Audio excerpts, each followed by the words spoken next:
નમસ્કાર। આ કહેવત સાચી પડી છે વડોદરા શહેરમાં, જ્યાં કાઉન્સિલરના એક ચમત્કારે અધિકારીઓને દોડતા કરી દીધા અને સ્થાનિકોની સમસ્યાનો રાતોરાત ઉકેલ આવ્યો। વાત કંઈક એમ છે કે વડોદરાના માંજલપુર અને વડસર વિસ્તારમાં પાણી ભરાવાની સમસ્યાથી રહીશો હેરાન થતા હતા। તાજેતરમાં બનાવેલા નાળાના કારણે રોડ તૂટતા સ્થાનિકો દરરોજ હાલાકી ભોગવતા હતા, તો ગટરની લાઇનના કામમાં પણ બેદરકારી દાખવી ચોમાસું શરૂ થતાં જ કામગીરી શરૂ કરી અને બાદમાં વરસાદી માહોલમાં કામ અધૂરું છોડ્યાનો પણ સ્થાનિકોએ આક્ષેપ કર્યો છે। ઓફિસોમાં બેસી રહેતા અધિકારીઓ અને સત્તાધીશોને બહાર નીકળી વાસ્તવિકતા જાણવા સ્થાનિકો કહી રહ્યા છે। रोड पर હવે તમે નવો બ્રિજ બનાવ્યો છે તો અહીંયા કેટલું પાણી ભરાય છે, કેટલી તકલીફ થાય છે પેરેન્ટ્સને। એમને કહો તમે વરસાદમાં ખાલી એક્ટિવા લઈને નીકળો તો તમને ખબર પડે કેટલા ખાડા છે। ખાલી ઓફિસમાં બેસી ના કહેતા કે અમે વર્ક થઈ ગયું છે અમારું। રૂપિયા ખર્ચીને પ્રજા મૂર્ખી બની છે, પ્રજા મૂર્ખી બની છે। જ્યારે અમે વરસાદમાં છોકરાને મૂકવા જઈએ છીએ તો અમે દુઃખ વેઠીએ છીએ, એ ખાલી ઓફિસમાં બેસીને કહે છે કે હા ફોન વડે કે આ કામ થઈ ગયું, આ કામ થઈ ગયું। આઈને તમે જુઓ આ કામકાજ છે એમનું। હવે દિવાળી ગઈ, ઉનાળો પૂરો થયો ત્યારે મે મહિનામાં એ લોકો કહે છે કે અમારા ટેન્ડર ઓપન થયા એટલે અમે કામગીરી કરીએ છીએ ગટરની। તો આ ખાડા આટલા ખોદ્યા અને એ ખાડા ખોદ્યા પછી એમાં એક કેબલ પણ ફાયર થઈ ગયો, એ કેબલ પણ તૂટી ગયેલો છે અંદર, અને એવી ને એવી પરિસ્થિતિમાં એ લોકો કામ બંધ કરી દીધા। આજે 1.5 મહિનો થયો, આજે વરસાદ 15-20 દિવસથી પડે છે, ત્યારે આપણે રજૂઆત કરીએ કે ભાઈ આ કામગીરી પૂરી કરો, તો કહે છે કે હવે વરસાદ પડી ગયો એટલે હમણાં કામ ના થાય। તો માંજલપુર અને વડસર વિસ્તારની સમસ્યાને લઈ સ્થાનિકો અને વોર્ડ નંબર 18ના ભાજપના કાઉન્સિલર કલ્પેશ પટેલે સિટી એન્જિનિયર અલ્પેશ મજમુદારને તેમની જ ઓફિસમાં ઉધડો લીધો હતો અને બાદમાં અધિકારીને કાઉન્સિલર સ્થળ પર લઈ જઈ લોકોને પડતી હાલાકીનો અનુભવ કરાવ્યો હતો। આ દરમિયાન કાઉન્સિલર કલ્પેશ પટેલ અને સિટી એન્જિનિયર અલ્પેશ મજમુદાર જાહેરમાં એકબીજાના પગે પડતા વિવાદ વકર્યો હતો।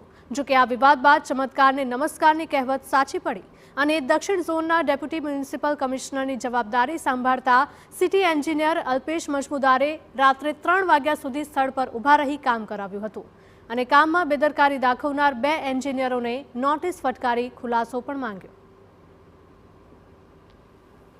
આ વડોદરા શહેરના જે અધિકારીઓ છે ને એ ભૂંડની ચામડીના થઈ ગયા છે।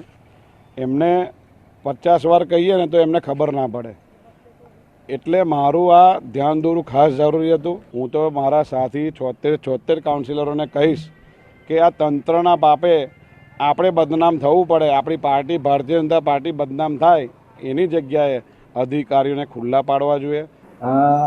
અમે પોતે કાઉન્સિલરને લઈ અને સ્થળ સ્થિતિ નિરીક્ષણ કરી કોટેશ્વરના જે નાળો છે તેની કામગીરી જે વહન કેપેસિટી વધારવાની હતી એ કામગીરી પૂર્ણ કરવામાં આવેલી છે। કેટલીક જગ્યાએ લોકોને ખૂબ અગવડ પડી ગઈ એ કારણે, અને થ્રુ આઉટ જે રોડ છે તેમાં ઘણી જગ્યાએ ખાડા હતા, તો એ જગ્યાએ એ લોકોએ જે પણ ચોમાસા દરમિયાન શક્ય હોય એ કામગીરી હાથ ધરવા માટેની કામગીરી પણ ન ધરાતા આ નોટિસ એમને આપવામાં આવી।